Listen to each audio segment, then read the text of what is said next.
नमस्कार। आज हम इस वीडियो में पढ़ने वाले हिंदी व्याकरण का एक बहुत ही महत्वपूर्ण टॉपिक जिसका नाम है कारक। और कारक एक ऐसा टॉपिक है जिससे एक प्रश्न सभी परीक्षाओं में पूछा जाता है, चाहे छोटी परीक्षा हो या फिर बड़ी परीक्षा हो।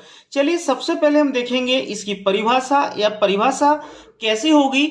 ऐसे शब्द जिनका क्रिया के साथ प्रत्यक्ष या अप्रत्यक्ष संबंध रहता है उसे क्या कहते हैं, हम कारक कहते हैं। प्रत्यक्ष का मतलब होता है जिनको हम देख सकते हैं सामने से, अप्रत्यक्ष का मतलब होता है जिनको हम देख नहीं सकते।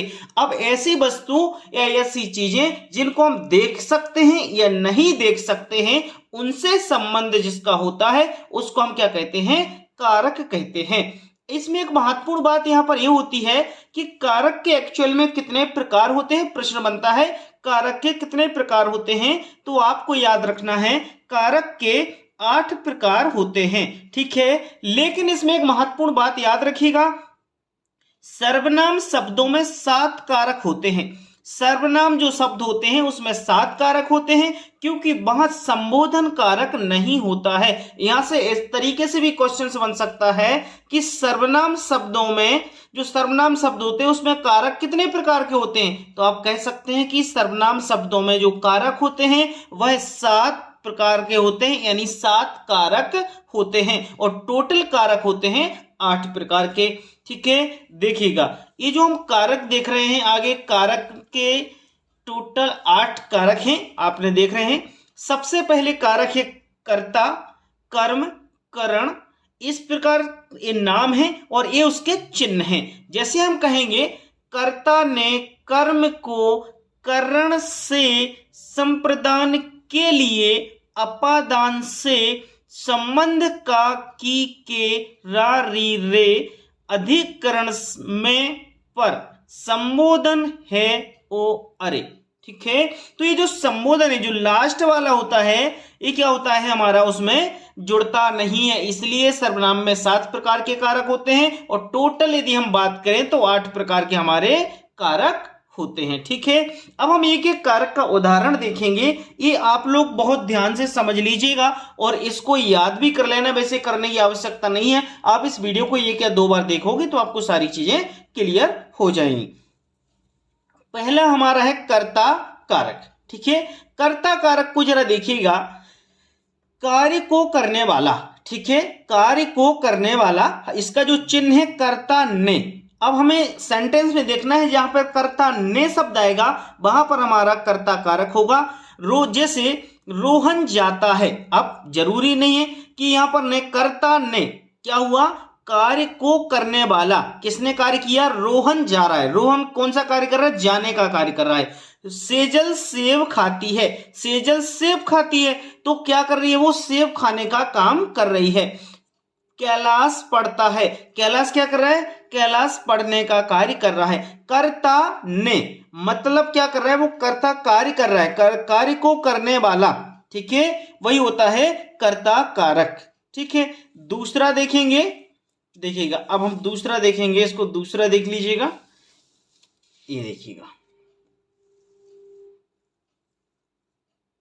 ये दूसरा है अपने पास कर्म कारक।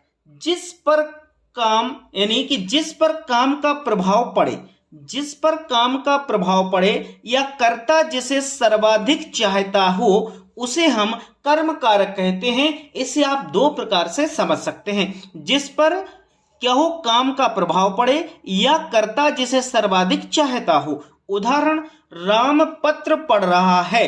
अब क्या पढ़ रहा है, राम क्या कर रहा है, पत्र पढ़ रहा है, ठीक है। गुरुजी ने छात्र को पत्र लिखा, तो यहां पर तो को शब्द आ गया, तो आपको समझ में आ गया कि कर्म को, कर्ता ने कर्म को, तो यहां तो आप समझ जाओगे कि यहां पर कर्म कारक है। लेकिन राम पत्र पढ़ रहा है, तो अब यहां पर कैसे समझोगे यार कि यहां पर कर्म कारक है, तो आपको याद रखना होगा कि जिस पर काम का प्रभाव पड़े या फिर जिसे सर्वाधिक चाहता हो कर्ता, उसे कहेंगे हम कर्म कारक।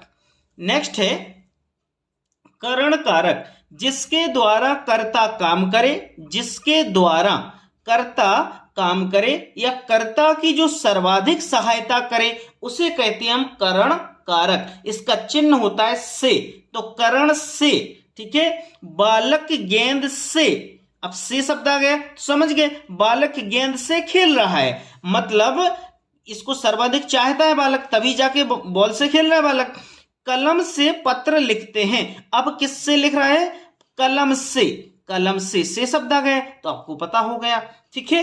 नेक्स्ट है संप्रदान। संप्रदान मीन्स जिसके लिए क्रिया की जाती है, जिसके लिए क्रिया की जाती है। जैसे पापा के लिए खाना दो, किसके लिए खाना दो, पापा के लिए, संप्रदान का चिन्ह है के लिए। गुरुजी के लिए फल दो, गुरुजी के लिए फल दो, तो यहां पर के लिए आ गया तो आपको क्लियर हो गया कि संप्रदान यहां पर आपका क्या होगा, कारक होगा। फिर है अपादान।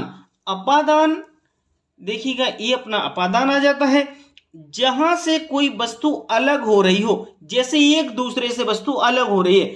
हम शहर से गांव जाएंगे, मतलब शहर से कहां जा रहे हैं हम, गांव, मतलब शहर से अलग हो रहे हैं और गांव जा रहे हैं। पेड़ से पत्ते गिरे, मतलब पेड़ से पत्ते गिरने के बाद क्या हो गया, अलग हो गए। तो यहां पर जब अलग होने की बात होती है तो वहां पर अपादान की बात होती है, ठीक है। ये आईएमपी यहां से क्वेश्चंस बनता है, याद रखिएगा अपादान। नेक्स्ट है संबंध। अब देखो, आपसी संबंध बताने के लिए जहां पर दो वस्तुओं के बीच में या दो व्यक्तियों के बीच के जो आपसी संबंध बताए जाते हैं उसे हम कहते हैं संबंध कारक। यह मोहन का घर है, मतलब संबंध बताया जा रहा है, किसका घर है, मोहन का घर है। यह चंगीलाल का बेटा है, चंगीलाल और उसके बेटे के बीच संबंध बताया जा रहा है, मोहन और उसके घर के बीच संबंध बताया जा रहा है। तो यहां पर पता चल रहा है कि दो व्यक्ति या दो वस्तुओं के बीच में जो संबंध बताएं उसे हम कहते हैं संबंध कारक, ठीक है। नेक्स्ट देख लेते हैं, देखिएगा ये है आपका नेक्स्ट अधिकरण, है ना, 7th नंबर का है। किसी वस्तु के बैठने, रहने एवं ठहरने के आधार को हम कहते हैं अधिकरण कारक, ठीक है। पेड़ पर, यहां क्या हुआ, पेड़ पर पक्षी बैठे हैं, कहां बैठे, पेड़ पर, पेड़ के ऊपर।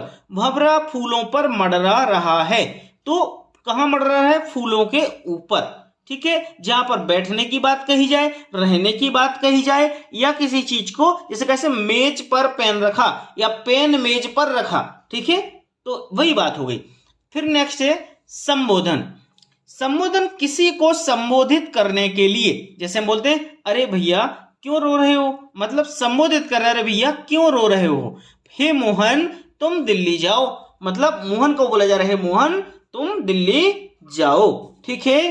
तो दोस्तों यहां पर हमने कंप्लीट कर लिए कारक, और ये व्याकरण का बहुत महत्वपूर्ण टॉपिक था, इसलिए मैंने आपको बता दिया।